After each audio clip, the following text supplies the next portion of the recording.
ازيكم يا كل اصحابنا. هنشوف دلوقتي الحدوته الحلو. ما تنسوش تعملوا لايك من الصباع اللي فوق، اشتركوا في القناه بالكلام الاحمر اللي موجود تحت الفيديو. انا تعبت جدا من كتر ما بجري ورا القطر. تعبت قوي والنبي يا قطر، انت يا قطر اللي جاي يستناني. انا تعبت قوي، نفسي اركب القطر واروح لمامتي. ده مرضيش يقف وبرضك فاتني. طيب اعمل ايه؟ ارجع بقى اعيش في الغابة دي؟ غصب عني هعيش فيها. في ايه يا تعبان؟ ايه اللي موقفك هنا؟ ما تتفضل تمشي من هنا. انت مش عارف ان الطريق ده بيعدي فيه اطفال؟ عارف يا غوريلا يا بينا. ومستني لقيت أسد صغير دخل الغابة وراح ناحية القطر. شكله كده هيرجع تاني، مستنيه يمكن أكله ولا أكل مامي جميل. لو جيت جنب الاسد الصغير انا هبهدلك. وبعدين يلا امشي من هنا بدل ما اقول لملك الغابة عليك ان انت بتضايق الحيوانات. أنا مش عارف هعيش هنا ازاي. أنا معرفش حد في الغابة دي. كان نفسي أركب القطر زي ما جيت وأرجع لمامتي زي ما مامتي بتدور علي. أعمل إيه بس يا ربي؟ إيه ده مين الأسد اللي نايم هناك ده؟ أنت يا أسد يا صغير، أنت مين؟ أنا سيمبا، وعايز أرجع لمامتي وعطشان وجعان. أرجوك يا دب خدني رجعني لمامتي.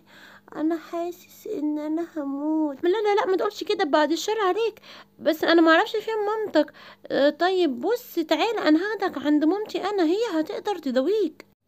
ماما، انا لقيت اسد صغير تعبان جدا وبيقولي انا هموت وشكله تعبان. انا سقيته ميه بس انا جبته هنا عشان انتي تشوفيه ماله، ولو تقدري تعالجيه. ايه ده؟ فين يا حبيبي الاسد ده؟ تعالى وريهولي برا البيت يا ماما.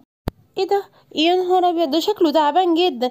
يا بديبو تعالى يا حبيبي، تعالى شيل الاسد ده ودخله جوه على سريرك ينام. حاضر يا ماما، هدخله اوضتي اهو يا ماما. طب انا دخلته اوضتي وبعدين تنام على سريري، انا كده بقى هنام فين؟ ده بديبو عيب كده يا حبيبي، ما تقولش كده عشان ده ضيف عندنا، هينام شويه وبعد كده هيمشي.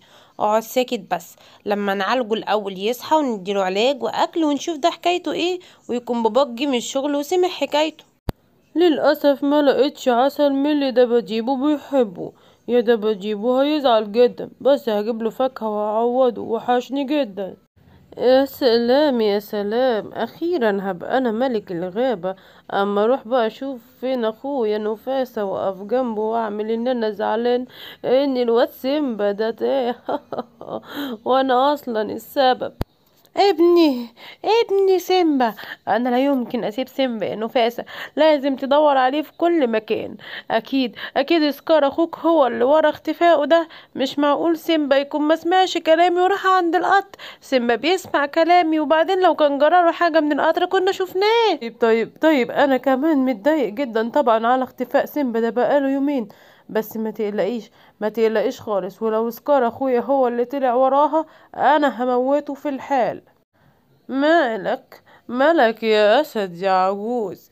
مالك زي ما تكون قاعد متضايق كده؟ خير في ايه؟ طبعا متضايق على سيمبا ده حبيبي. انا ما عرفتش انقذه. تنقذه من ايه؟ راح ناحية القطر وانا كنت شايفه، بس انا بقيت عجوز وما قدرتش اجري وراه. اكيد القطر خبطه. لا يمكن القطر يخبط سيمبا، وبعدين سيمبا شاطر وما بيروحش هناك. انت بس ما تقولش الكلام ده لحد عشان ما يقولش عليك ان انت كبرت وخرفت. فهمني طبعا. ده بجيبه حبيبي. بابا حبيبي، كويس ان انت جيت عشان تشوف موضوع سيمبا الصغير اللي هنا. يا ماما تعالي عشان تحكي لبابا. انا جيت اهو يا ابو دباديب وهحكي لك. دباديبو لقى اسد صغير في الغابة وكان تعبان جدا، واحنا خدناه هنا وهو موجود معانا في البيت. وبعدين انا اديت له دواء وعملت له اكل وهو نايم شوية، واحنا دلوقتي مش عارفين نتصرف ازاي. الاسد ده غريب عن الغابة. طيب كده بقى انا لازم اشوفه واتكلم معاه. ازيك يا اسد يا صغير؟ مراتي وابني قالوا لي ان هم لقوك وكمان رعوك. يا ترى انت مستريح عندنا؟ شكرا ليك يا عمو دب، وشكرا لطنط دبة ولابنك، انتوا ناس كويسين جدا. طيب يا حبيبي، انت ممكن تقولي انت منين وانا ارجعك لباباك ومامتك، او تحكيلي حكايتك، ايه اللي جابك هنا؟ اللي جابني هنا اني ما سمعتش كلام مامتي لما قالت لي عمك ما بيحبكش، ولا سمعت كلام عمو فلافيلو وانا ماشي رايحة عند القطر وقال لي ما تروحش ناحية القطر. طب يعني ايه اللي حصل بالظبط؟ انا عايزه افهم. انا هحكي لك يا عمو دب ايه اللي حصل. ازيك يا عمو سكار؟ ماما قالت لي بصراحة ما اجيش العب معاك ولا اقعد معاك خالص، ولا اروح عندك ولا اروح عند القطر، بس انا بقى بحب اقعد معاك فقلت اقعد معاك شوية. بقى امك قالت لك كده؟ يعني هي ما تعرفش دلوقتي ان انت عندي يا سنبوب؟ لا يا عمو سكار، هي ما تعرفش، اوعى تقول لها لحسن تضربني. يا حبيب عمك سكار، جاي تقعد جنبي، عارف وانا في سنك كنت بعمل ايه؟ كنت بتعمل ايه يا عمو سكار؟ كنت بروح لوحدي عند محطة القطر اللي هناك واتشعلق، عشان كده بقيت اسد قوي. ايه ده؟ الله، يعني انا لو رحت عملت كده هبقى اسد قوي اتشعلق في القطر؟ طبعا يا حبيبي هتبقى قوي جدا. سمعت كلام عمو سكار الشرير وافتكرت ان هو بيحبني، ورحت واتشعبطت في القطر وهو ماشي. قعدت ابقى احاول انزل ما عرفتش، طيب احاول انزل ما عرفتش انزل غير هنا في الغابة دي، وبقيت مش عارف اعمل ايه. خلاص يا سيمبا يا حبيبي، ما تزعلش كده، الحل بسيط. ايه الحل بسيط؟ طب ازاي الحل بسيط؟ انا هروح اسأل الغوريلا البيضاء، هي تعرف كل الغابات اللي حوالينا، وهقول لها انت اسمك ايه، وهي هتقولي انت جاي منين.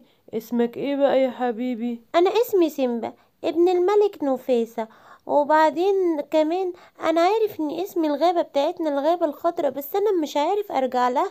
طيب يا سيمبا، انا هروح دلوقتي هقول للغوريلا البيضاء، وهي ان شاء الله تحللنا الموضوع. تعالى معايا.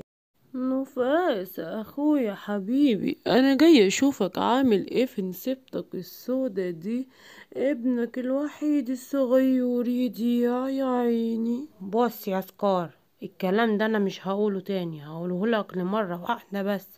لو انت عارف مكان ابني فين وما قلتليش، انت مش هتتعاقب بالسجن ولا بقلة الاكل ولا اي حاجة، انا هموتك يا سكار. ايه ده كده تقول على اخوك كده؟ يا نهاري، طب انا زعلان منك يا نفاسة وهمشي. ازيك يا غوريل يا حكيم؟ انا جاي احكي لك عن الاسد الصغير ده يا عيني جه الغابة بتاعتنا هنا بالغلط، تايه. هو بيقول ان هو ابن الاسد نفاسة.